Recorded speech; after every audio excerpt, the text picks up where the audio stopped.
আজকে আমরা একটা খেতে আসছি, স্যারও আছে আমাদের সাথে। তো এটাতে আমরা ন্যানোটেক মারছি, কবি খুব ছোট ছিল। আমরা এখানে ডিফারেন্স দেখাচ্ছি। আমরা এখানে যদি দেখেন এত শক্ত হয়েছে, শক্ত একদম কাঠের মতো একদম। তো এখানে পাশে একটা কবি ক্ষেত আছে, ওটা একদম সেম কবি, ওটাতে একদম মোটামুটি নরম একদম, সেই রকম টাইট হয়নি। তো এটা বোঝা গেল। আমি তার যাই হোক, আমাদের যে যার ক্ষেত আমরা তার সঙ্গে কথা বলে নেব। স্যার গুড মর্নিং, কী কী দিচ্ছেন এটাতে? ন্যানোটেক। মানে ন্যানোটেক দেওয়ার পরে আগে যে ক্ষেত লাগাইছেন তার এখন কি ডিফারেন্স কি?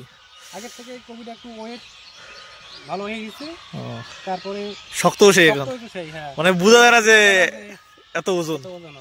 আচ্ছা আচ্ছা, তো এরপরে কৃষকগুলোকে কি বলতে চান?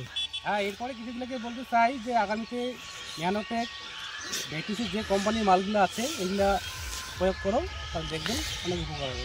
আমরা এখানে আরেকটা দেখতে পারলাম যে আলু দুই দিকে একই ক্ষেত, মানে যেখানে ন্যানোটেক ইউজ করা হয়েছে ওখানে কালার আর ওই বাকি কালার একদম ডিফারেন্স, তাই তো? সেটাও আমি দেখাবো।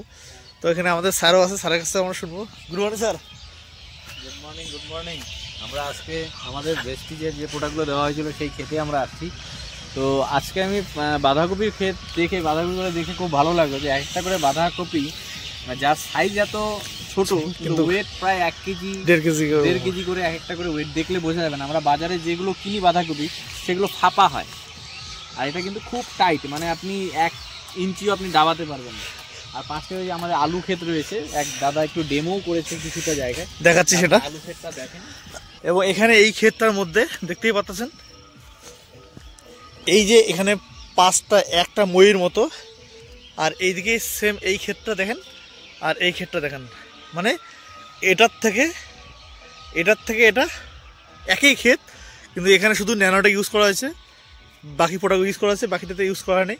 আপনারা এই যে মোটামুটি একটা ময়ূর মতো একটা আপনারা জায়গা দেখতে পাচ্ছেন, রাত দিন ডিফারেন্স।